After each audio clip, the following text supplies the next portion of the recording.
Hello student, आज percentage की चौथी क्लास है और इन चौथी क्लास में मेरे ख्याल से आप लोगों का कॉन्सेप्ट काफ़ी हद तक क्लियर हो चुका होगा, है ना। आज हम लोग कुछ ऐसे क्वेश्चंस करेंगे जो ट्रिकी है। आप लोग को आज मैं ऐसे क्वेश्चन बताऊंगा जो बनाने में 10 सेकंड से भी कम समय लगेगा। ठीक है, तो आज का क्वेश्चन, आज का क्लास बहुत ही महत्वपूर्ण है और इससे रिलेटेड क्वेश्चन आते भी हैं, तो थोड़ा ध्यान से समझिएगा। आज का जो टाइप है ये टाइप 4 है ना। और इस टाइप 4 में क्वेश्चन नंबर 1 हमारा आता है कि यदि ए बी से 25% ज़्यादा है तो बी ए से कितना परसेंट कम होगा। क्वेश्चन ये है कि ए बी से 25% ज़्यादा है तो बी ए से कितना परसेंट कम होगा। आमतौर पे ऐसे क्वेश्चन पे, जैसे मैं ऑप्शन की बात करूँ तो ऑप्शन हो गया पहला 20%, दूसरा 25%, तीसरा 30% और चौथा ऑप्शन है हम मान लेते हैं नन ऑफ दिस, है ना, इनमें से कोई नहीं।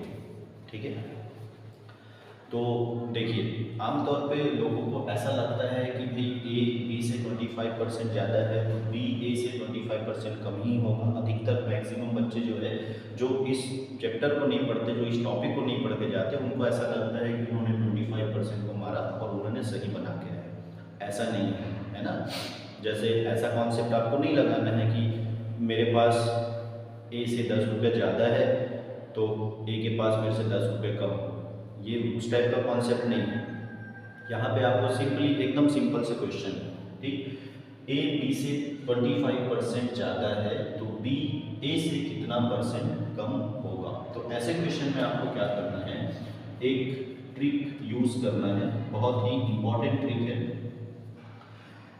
बी ए से कितना कम होगा तो क्या करना, आपको 25 को पहले लिख देना है ऊपर में। ठीक है, ए बी से जितना ज़्यादा है उतने को आप क्या करो, ऊपर में लिख दो और नीचे में क्या करना, 100 में 25 को प्लस करना, इंटू 100 करना और उसका परसेंट निकालना। बात समझ में क्या करना है। ये देखिए टाइप नंबर 4 में मैं 2 क्वेश्चन कर रहा हूँ और दोनों क्वेश्चन जो बहुत इंपॉर्टेंट है और दोनों क्वेश्चन को बनाने में आपको 10 सेकेंड 15 सेकेंड का समय लगेगा यदि आप सही तरीके से समझते हैं तो टाइप 4 का पहला वैरायटी ये है कि ए ज़्यादा है, दूसरा वैरायटी आता है कि ए कम है। ठीक है, तो ए बी से कितना ज़्यादा है तो इसका सीधा सा कॉन्सेप्ट कैसा बनाना है, 25 डिवाइड बाई, क्योंकि ए ज़्यादा है ना, कितना ज़्यादा है 25% ज़्यादा है, इसलिए 100 में 25 को प्लस कर दो तो 125। यदि मैं इसको R मानूँ तो 8% ज़्यादा है तो सीधा सीधा ट्रिक क्या बनेगा, 100 प्लस R इंटू 100%। ये आप इसको ट्रिक बनाओ या आप इसको फॉर्मूला यूज़ करो, जैसा भी है जो भी है आप इसको बना के चलो।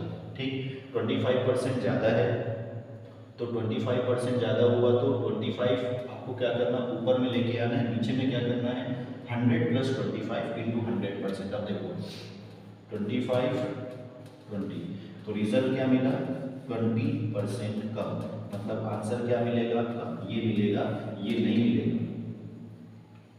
मैक्सिमम बच्चे गलती करके आते हैं तो वो गलती आपको ऐसा नहीं करना है। ठीक है, ये टाइप 1, ये वैरायटी 1 वाला क्वेश्चन। ठीक, एक बार फिर से मैं बता दूं, ए बी से 25% ज़्यादा है तो बी ए से कितना कम होगा। ये हमारा ए हुआ, ये हमारा बी हुआ। ए R% ज़्यादा है तो कैलकुलेशन क्या करना है आपको, R divide by 100 plus R into 100%, ये कैलकुलेशन करना है। ठीक है, क्वेश्चन अब इसमें उतर देते हैं, वैरायटी 2 कर देते हैं, ये सेकेंड वैरायटी। ए बी से 25% कम हो जाए तो डेफिनेटली बी अधिक हो जाएगा, है ना। अब ए कम आ गया है तो बी ज़्यादा आ जाएगा, तो बी कितना ज़्यादा आएगा, इसके लिए क्या करना, इसी फॉर्मूले में जहाँ प्लस हो रहा था वहाँ आप कमी कर देना, रिड्यूस कर देना, माइनस, ये 25 डिवाइड बाई क्या हो जाएगा 80। सीधी सी बात। तो बी अधिक होगा,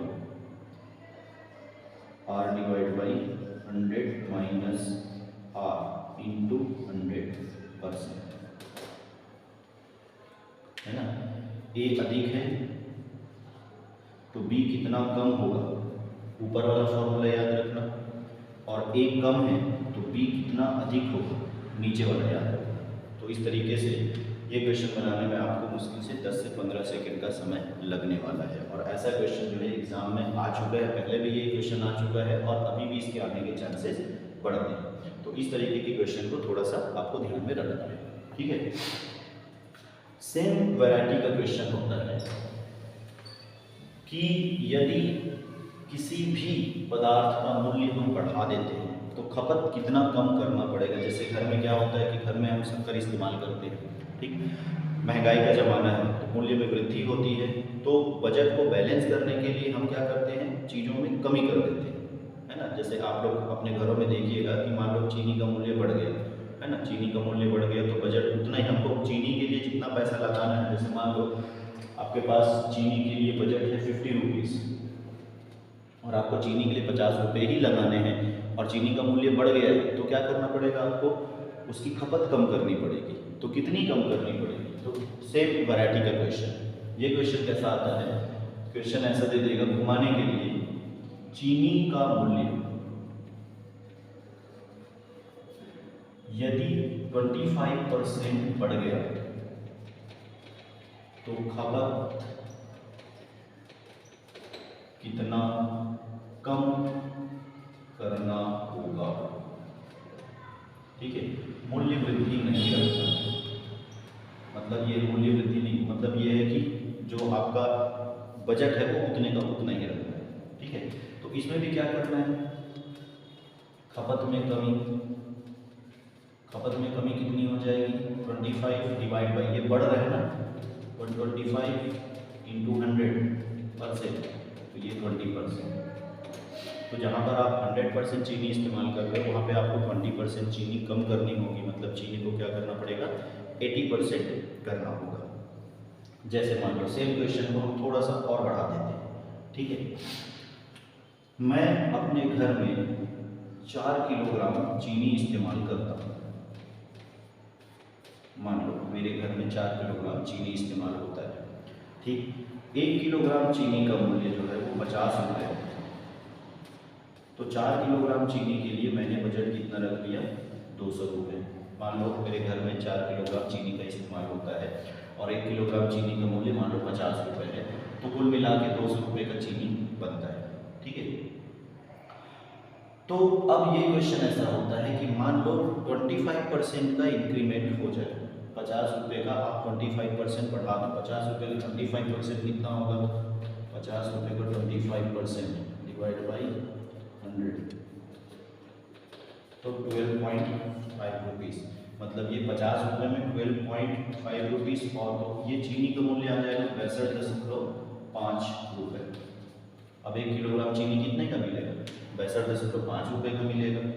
200 रुपये ही खर्च करने हैं तो उसमें क्या करना पड़ेगा, आपको कितना परसेंट रिड्यूस करना पड़ेगा, मतलब आपको सेम कैलकुलेशन करना है, ठीक है। सेम कैलकुलेशन करोगे तो अब आंसर जो होगा वो डिजिट में दे देगा। जैसे यहाँ पे हमारा कैलकुलेशन निकला, सेम क्वेश्चन में मान लेते हैं कि 4 किलोग्राम चीनी है और 4 किलोग्राम चीनी 1 किलोग्राम 50 रुपये का है, 200 रुपये कुल मैंने बजट रखे हुए हैं, ठीक है। अब इसका मूल्य 25% यदि मैं बढ़ा देता हूँ तो मुझको चीनी 4 किलोग्राम की जगह कितना इस्तेमाल करना पड़ेगा, तो 4 किलोग्राम की जगह इसका 20% रिड्यूस कर दो, मतलब कुल मिला के आपको 20% इसका रिड्यूस कर दो, 4 इंटू 20 डिवाइड बाई 100,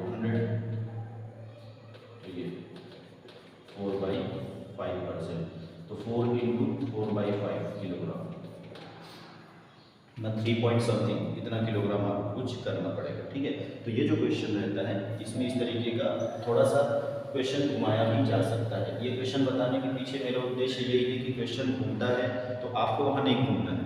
कई बच्चे क्या है क्वेश्चन घूमने के साथ घूमते रहते हैं, वैसा नहीं करना आपको, ठीक है। आपको क्या करना है, बेसिक कॉन्सेप्ट को पकड़ के रखना है। जैसे सेम क्वेश्चन में चीनी का मूल्य 25% कम कर दिया जाए तो खपत में वृद्धि हो जाएगी, पैसा तो आपको उतना ही लगाना है, तो खपत क्या हो जाएगी, इसकी खपत में वृद्धि होगी। तो कितनी वृद्धि होगी, ठीक है ना, तो कितनी वृद्धि होगी ये आपको वहाँ पे समझना पड़ेगा। ठीक, ये हो गया हमारा शॉर्टकट तरीका। अब जो नेक्स्ट टाइप का क्वेश्चन आता है, उस नेक्स्ट टाइप के क्वेश्चन पे होता है बचत। जैसे किसी की मासिक आय इतनी है, मंथली इनकम से रिलेटेड कुछ क्वेश्चंस होते हैं। मंथली इनकम इतना है तो इसमें उसने इतना बचा लिया है तो इतनी खपत हो जाती है, तो उसका मंथली इनकम कितना है। इस टाइप का जो वैरायटी का क्वेश्चन है वो आता है। चलिए क्वेश्चन मैं आपको बता दूँ एक बार। क्वेश्चन ये है कि एक व्यक्ति की मासिक आय में वह 12% का बचत करता है। यदि उसका खर्च 19360 हो तो मासिक आय कितनी है। देखिए मंथली इनकम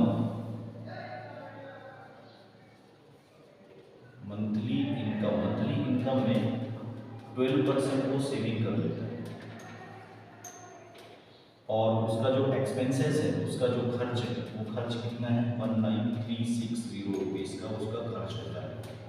ठीक है, बचत कितना करता है वो 12% का बचत करता है, और बचत करने के बाद में उसका जो खर्च होता है वो कितना होता है 19360 रुपीज़ का खर्च होता है।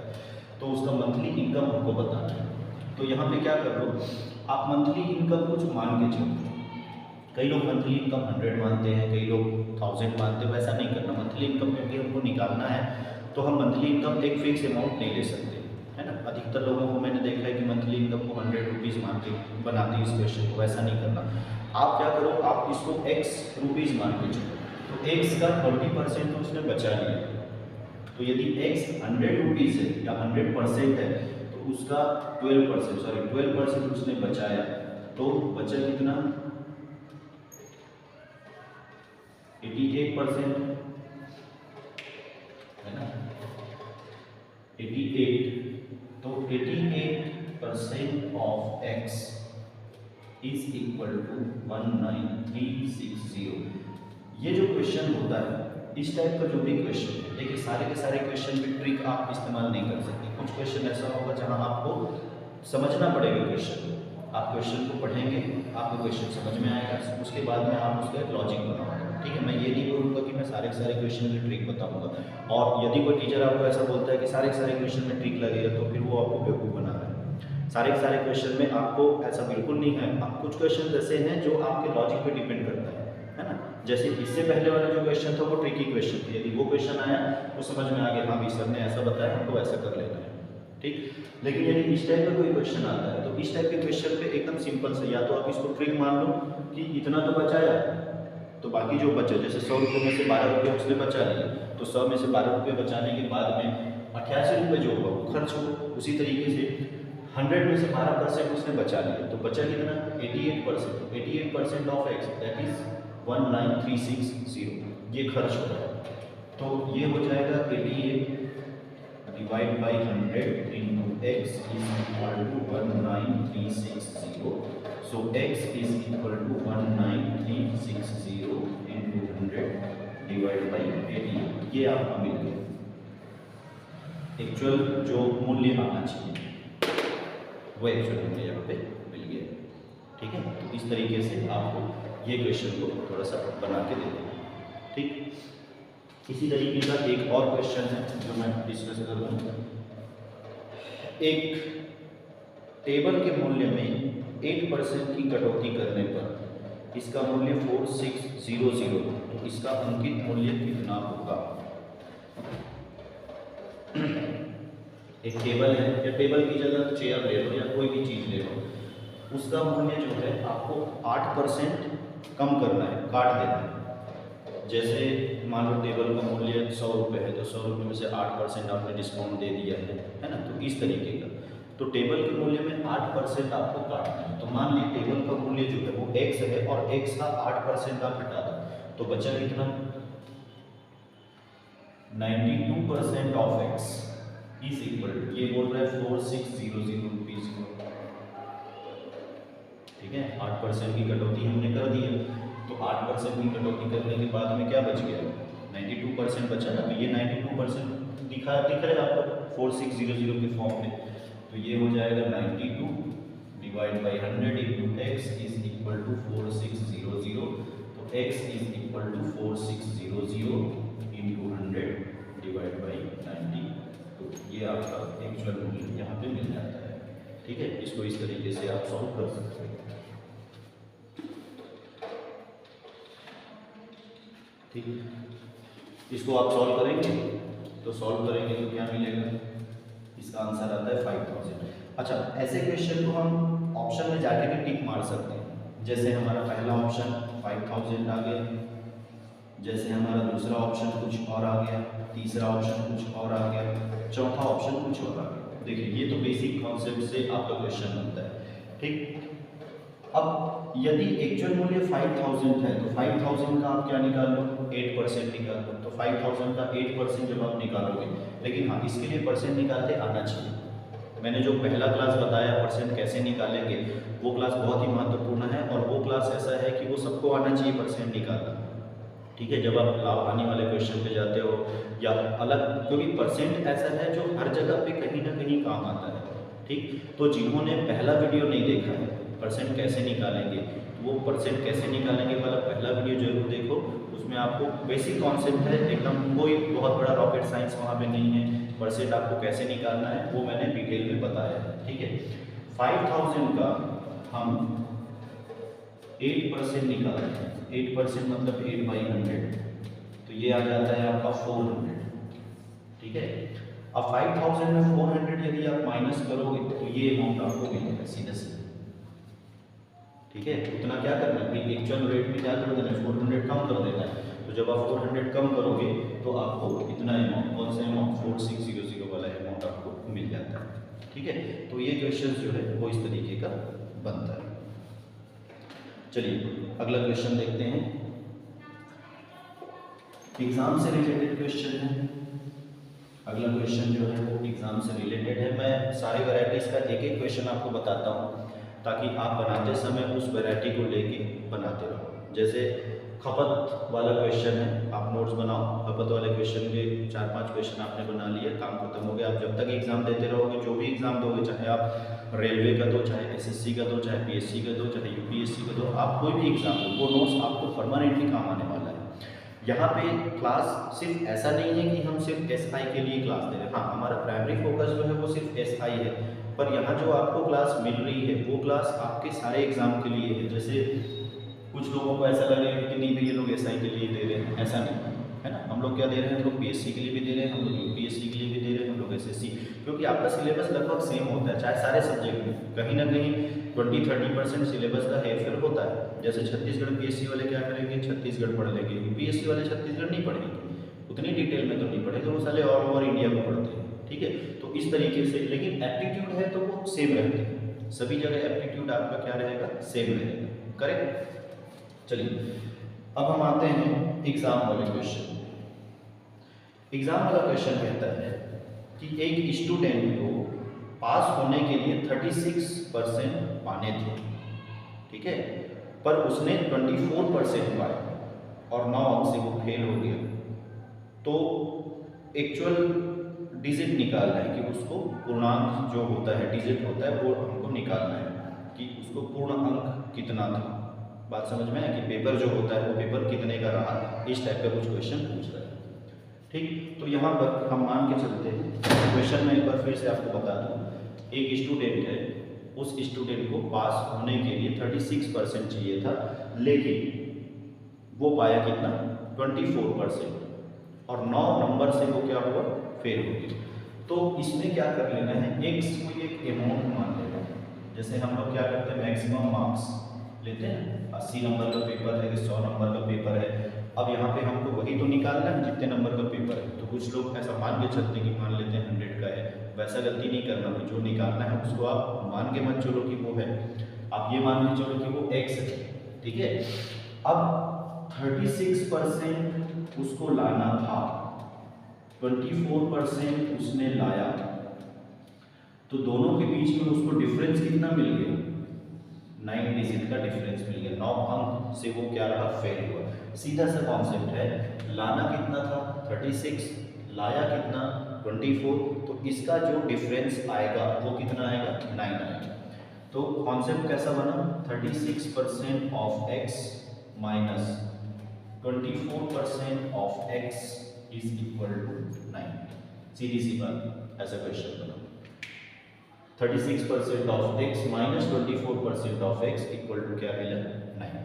ठीक है, तो ये मिल गया 36 divide by 100x minus 24 divide by 100x equal to 9। 36 में आपका 24 गया, तो ये आया 12x divide by 100 equal to 9। Sorry, ये हो गया हमारा 9। तो x is equal to 100 into 9 divide by 12।